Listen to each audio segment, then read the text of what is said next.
Welcome दोस्तों। इस video में बात करेंगे सोशल मीडिया की वायरल खबरें जुड़ी हुई हैं प्रधानमंत्री नरेंद्र मोदी से। जी हां, प्रधानमंत्री नरेंद्र मोदी से गोदी मीडिया से कांग्रेस जिस तरीके से प्रोटेस्ट कर रहा है उसके हवाले से क्या अपडेट है वो शेयर करेंगे।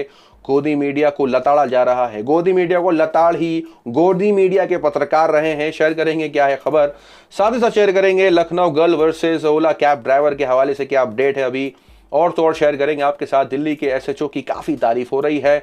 मज़ार पर संघी आया, अंधभक्त आया, जिस तरीके से वहां पर वो हिंसा और जिस तरीके से झगड़े फैला सकते थे, एसएचओ ने घुस करके क्या कहा, कौन कौन तारीफ कर रहा है, शेयर करेंगे।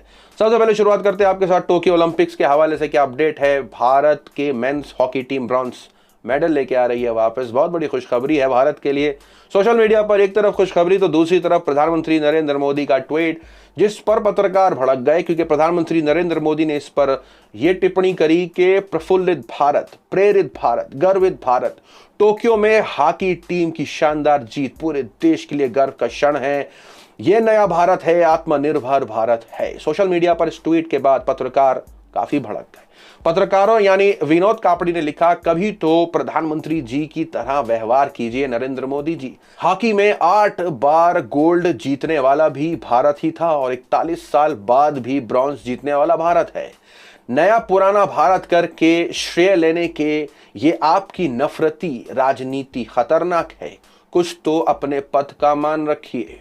वहीं दूसरी तरफ एक और पत्रकार है, नाम है श्याम मीरा सिंह, उन्होंने एक और टिप्पणी कर दी। उन्होंने लिखा, ये नया भारत है, आत्मनिर्भर से भरा भारत है। क्यों भाई, पुराना भारत क्या कमजोर था?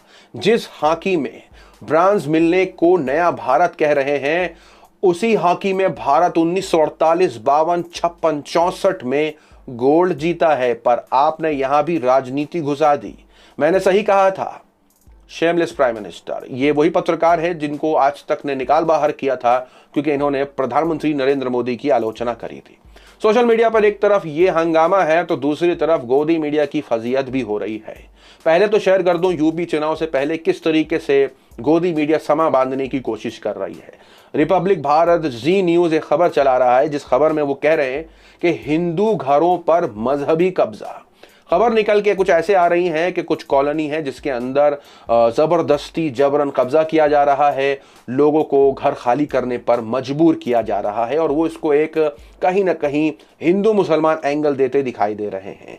इस पर मुरादाबाद पहले से ही पुलिस जो है वो इस पर पुष्टि कर चुकी है, कह चुकी है ऐसा मामला बिल्कुल भी नहीं है। जो ऐसी खबरें फैला रहे हैं उनके ऊपर कार्रवाई की जाएगी, लेकिन यहां तो मीडिया चैनल ही ऐसी खबरें चला रहे हैं।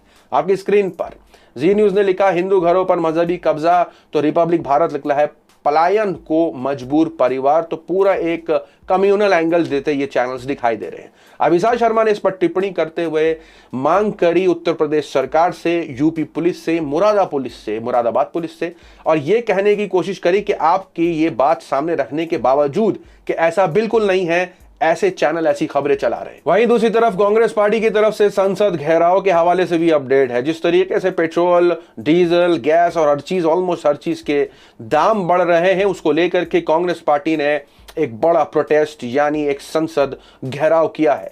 बड़े बड़े विजुअल्स सामने आ रहे हैं आपकी स्क्रीन पर, जैसे कि आप देख सकते हैं, जहां अनएम्प्लॉयमेंट, राइजिंग इन्फ्लेशन, कृषि कानून, पेगासस मामला, ना जाने क्या क्या है जिसके बारे में वो चाहते हैं कि साफ करे सरकार कि वो करना क्या चाहती है। इसके खिलाफ उन्होंने संसद घेराव किया। यही नहीं, खबर यह भी निकल के आई कि वाटर कैनन का भी इस्तेमाल हुआ है, जैसा कि आपकी स्क्रीन पर है। सोशल मीडिया पर एक तरफ ये तो दूसरी तरफ दिल्ली में 9 साल की दलित बच्ची के बलात्कार के हवाले से जो कुछ अपडेट हमने आपको देना था, हमने प्रीवियस अपडेट्स में दिया। जिस तरीके से उसको लेकर के इस वक्त प्रोटेस्ट हो रहा है, सोशल मीडिया पर एक तरफ प्रोटेस्ट देखा जा रहा है तो दूसरी तरफ टेलीविजन मीडिया इसको जिस तरीके से राजनीति का नाम देता दिखाई दे रहा है वो शेयर करेंगे। गोदी मीडिया के बड़े जाने माने चैनल न्यूज 18 अमीश देवगन, उनके शो यानी उनका शो आर पार है, उसमें वो लिखते हैं, रेप पर बंद करो राजनीति। राजनीति का इसको एंगल देता दिखाई दे रहा है, जहां वो लोग इस पर न्याय की मांग कर रहे हैं। सोशल मीडिया पर लोग ये भी मांग कर रहे हैं कि मोदी सरकार की 11 महिला केंद्र मंत्री कहां हैं, उनका बयान क्यों नहीं है। लोग अमित शाह से उम्मीद कर रहे थे कि वो कोई टिप्पणी करते उस बच्ची की बलात्कार और मौत पर, प्रधानमंत्री नरेंद्र मोदी से उम्मीद कर रहे थे कि वो कुछ टिप्पणी करते।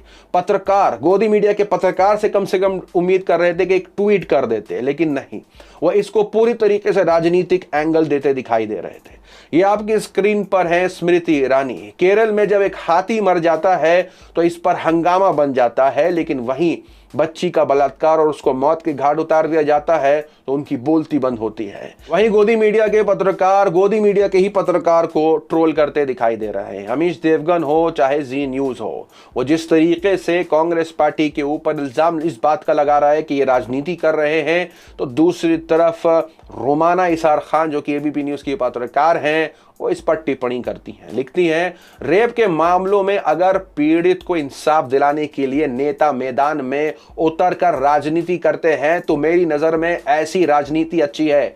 कृपया करके सभी नेता इंसाफ के लिए आवाज उठाएं, क्योंकि जिस तरीके से इसको ये बताया जा रहा है कि ये तो खिलाफ है सरकार के, बच्ची का बलात्कार हुआ है, उसको सपोर्ट की जरूरत है, उसके परिवार को सपोर्ट की जरूरत है, ऐसी बच्चियों को जागरूक करने की जरूरत है। लेकिन नहीं, गोदी मीडिया जिस तरीके से इसको राजनीतिक मोड़ खुद दे रहा है और कह रहा है कि सामने वाला सोशल मीडिया पे इसके हवाले से काफी कुछ चलता दिखाई दे रहा है। वहीं दूसरी तरफ शेयर करें आपके साथ कि जिस तरीके से लखनऊ गर्ल वर्सेस ओला उबर मामला सामने आया, हम सभी ने देखा किस तरीके से उस लड़की ने 22 थप्पड़ जड़े, 600 रुपए ले लिए और न जाने क्या नहीं किया, क्या नहीं नुकसान किया, उसकी इज्जत का भी नुकसान किया ओला कैब ड्राइवर का। ओला कैब ड्राइवर से यही मांग कर रहा था, उस लड़की को गिरफ्तार करो, मेरी इज्जत मुझे वापस करो, इसके अलावा वो कुछ चाह नहीं रहा। अभी अपडेट ये आ रही थी कि लखनऊ के जो कैब ड्राइवर हैं वो सुसाइड करने की सोच रहे हैं। मैं आपको बताना चाहूंगा कि इस वक्त उनकी काफी तारीफ हो रही है। बड़े बड़े यूट्यूबर्स हैं, बड़े बड़े जाने माने हस्ती हैं, वो इस बंदे की वो वीडियो शेयर कर रहे हैं जिसमें इसने कहा है कि मेरे माँ बाप ने जो चीज़ मुझे सिखाई वो ये कि महिला पर कभी हाथ नहीं उठाना। मेरे घर में मेरी माता पिता जी ने ये नहीं सिखाया है किसी औरत को मारना। मैं एक बहुत अच्छे घर का हूँ, माँ ने मुझे तरबियत दी है ये किसी लेडी को हाथ मत लगाओ बेटा, माँ के पैरों में होती है जन्नत, ये आप भी जानते हैं। ऐसे दिल वाले, ऐसी जहनियत वाले लोगों का कभी नुकसान नहीं होना चाहिए। मुमकिन है कि शरीफ लोगों पर जुल्म ज़्यादा होता है, जालिम भरे हैं दुनिया में, लेकिन ऐसे लोगों का साथ देने की ज़रूरत है जो ऐसी सोच रखते हैं, क्योंकि ऐसी ही सोच से दुनिया बदलती है, लोगों की सोच बदलती है, वरना हम सब हैवान की तरह बस एक दूसरे का मारने पर उतावले रहते हैं। यही लोग हैं जिनको जिंदा रहने का पूरा हक है, इस वजह से इनकी तारीफ हो रही है। लेकिन इन्होंने जो सुसाइड करने का सोचा तो इनको इस काम से बचाने की सख्त ज़रूरत है। हमने देखा किस तरीके से लखनऊ गर्ल का इंटरव्यू आया, न जाने क्या क्या बोलती दिखाई दी, उस पर भी रहम करे ऊपर वाला कि जिस तरीके का उसका मिजाज बन गया है। इस गंदी दुनिया में रहते रहते, ऐसे लोगों के बीच रहते रहते जिनका दिल सख्त है, तो मुमकिन है उसका जहन भी वैसा ही होना था। लेकिन अपने माँ बाप की परवरिश के अंदर उस लड़के ने जो बयान दिया है उसकी काफ़ी तारीफ हो रही है। सोशल मीडिया पर एक तरफ काफ़ी तारीफ़ें बटोर रहे हैं तो दूसरी तरफ दिल्ली के एसएचओ भी काफ़ी तारीफ बटोर रहे हैं। वजह क्या है? वजह यह है कि एक अनभक्त बोल लीजिए, संघी बोल लीजिए, वो पहुंचे थे मज़ार पर। मज़ार था फ्लाईओवर पर। अब उस फ्लाईओवर पर मज़ार को देख वो वहां आए और मज़ार के केयर टेकर से सवालात शुरू कर देते हैं। वो सवालात ये करके शुरू करते हैं कि क्या कर रहा है यहाँ ये, आप कौन हैं, कहाँ खाते हैं, बीवी बच्चे कहाँ हैं। एक आम इंसान को ये अधिकार किसने दिया कि वो ये सब कुछ सवाल पूछे? चाहे आप किसी भी पार्टी को सपोर्ट करते हो, आपको तो ये अधिकार किसी ने नहीं दिया कि आप पूछकर किसी के भी इलाके में, प्रॉपर्टी में घुस करके आप सवालात शुरू कर दें। अगर आपको किसी से दिक्कत है तो आप कंप्लेन करें।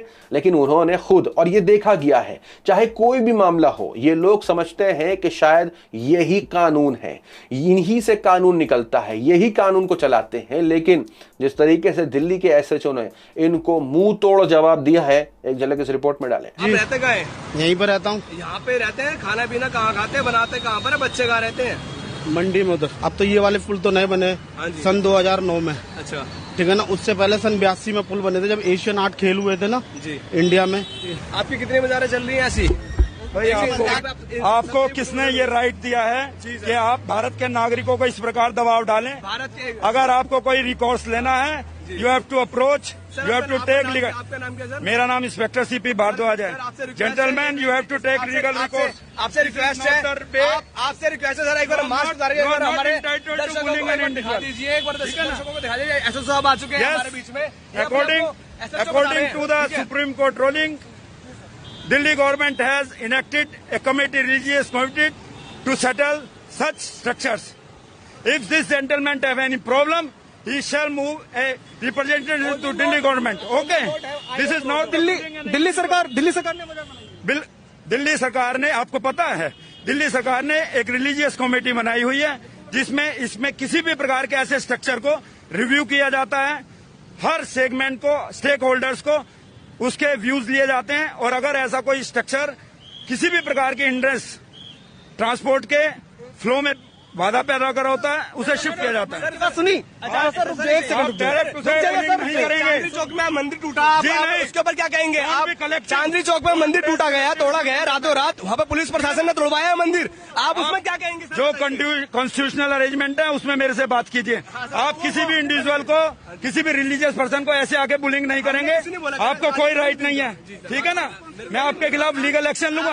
I am giving U A stern warning gentleman, समझ गए? आपके ऊपर एक्शन हम लेके चलिए, चलिए